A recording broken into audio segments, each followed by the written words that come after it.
El tema migratorio cubano ha provocado que los juicios, las sentencias a quienes manifiestan en las calles y la situación de los presos políticos pase lamentablemente a un segundo plano. Mientras tanto, varios países de la Unión Europea están mirando muy de cerca el total apoyo del régimen a Vladimir Putin en su guerra de Ucrania. Y además de eso, hay visitas de muy importantes funcionarios norteamericanos a La Habana. Para tratarnos de comprender lo que está pasando en información y análisis, tenemos con nosotros a John Suárez, director ejecutivo del Centro para Cuba Libre en Washington, que se une a nosotros desde la capital norteamericana.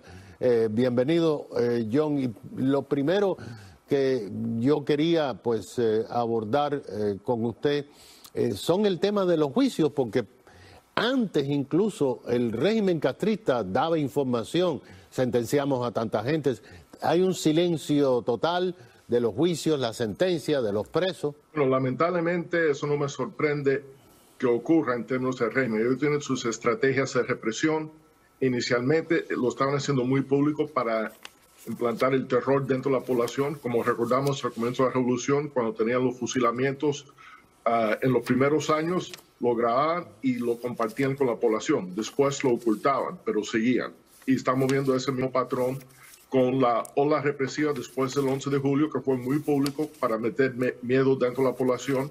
Y ahora los juicios siguen, pero no hay esa propaganda. Ahora lo que me preocupa es la falta de condena, de atención de los medios internacionales y de los gobiernos democráticos que han normalizado este régimen abnormal.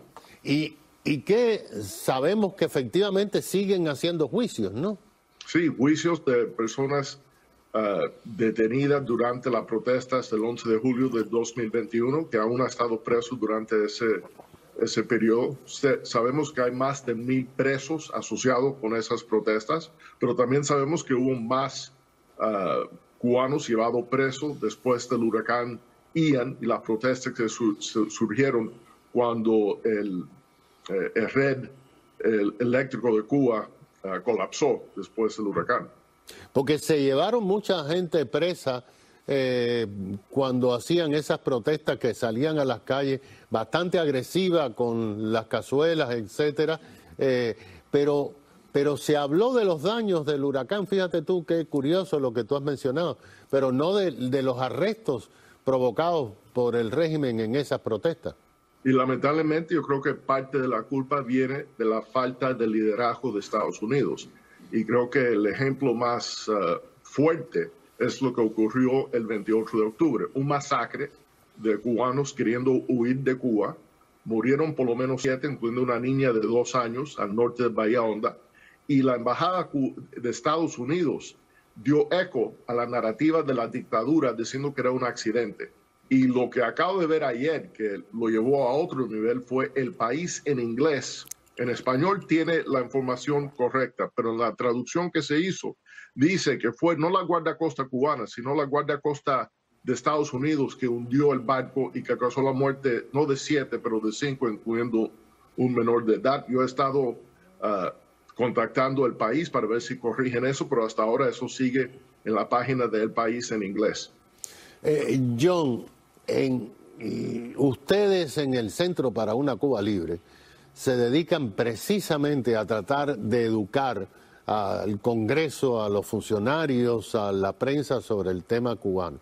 Pero en el caso del Departamento de Estado, tienen ustedes una misión cuesta arriba, porque ahora recientemente ha estado Emily Mandrala, que en definitiva es, yo pienso, una de las más altas funcionarias que ha estado en Cuba desde que Biden tomó la presidencia, y como que no hubo mucho ruido, pero la pregunta es ¿a qué fue esa dama que había ido muchas veces antes a Cuba, ¿no?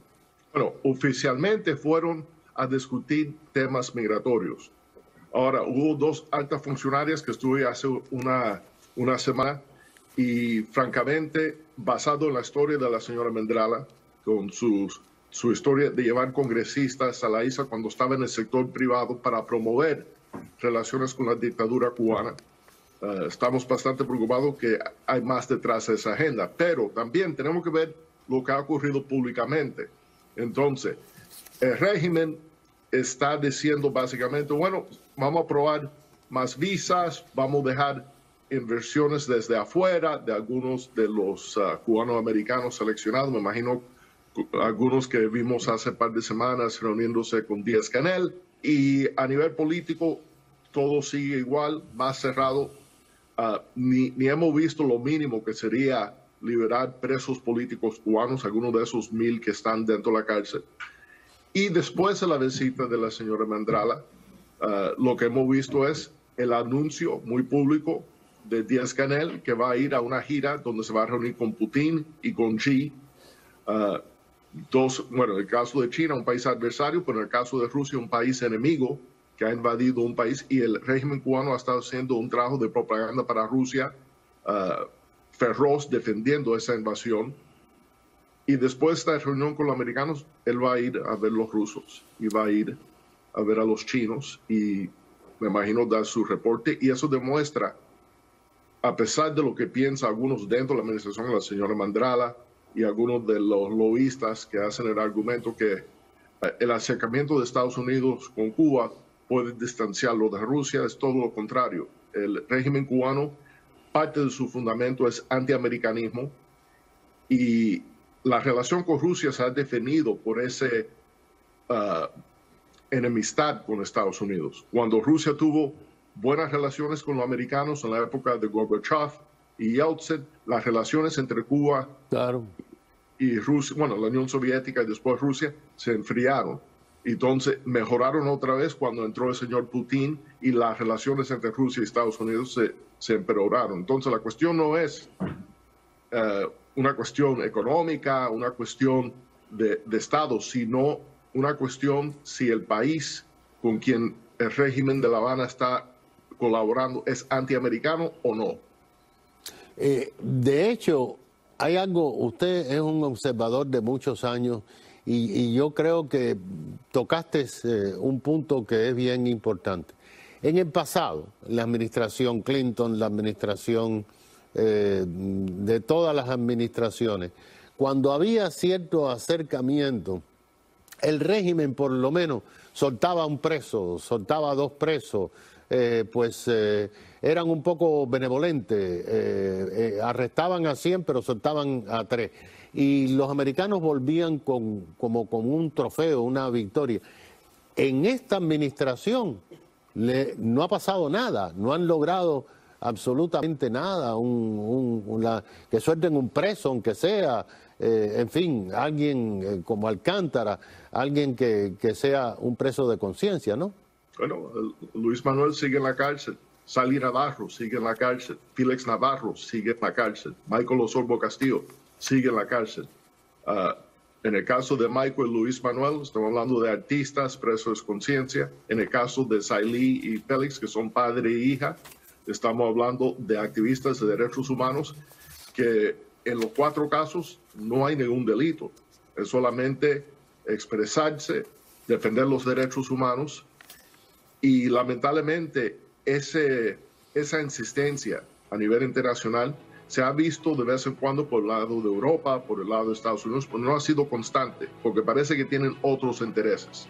Y eso ocurrió en la época de Obama también, que la prioridad no era los derechos humanos, la democracia en Cuba, sino buscar intercambios económicos, negocios con un Estado totalitario. Entonces, cuando tú estás buscando negocios con Cuba, lo que estás buscando es negocios con la junta militar, la dictadura de un Estado terrorista. Claro. Ha estado exportando terrorismo, sigue exportando terrorismo y es antiamericano. Claro. Eso no nos parece que es algo que va en línea con los intereses de Estados Unidos. Gracias, John. Es John Suárez, director ejecutivo del Centro para una Cuba Libre de Washington, en esta entrevista que nos ha ofrecido y concedido desde la capital norteamericana. Enseguida regresamos.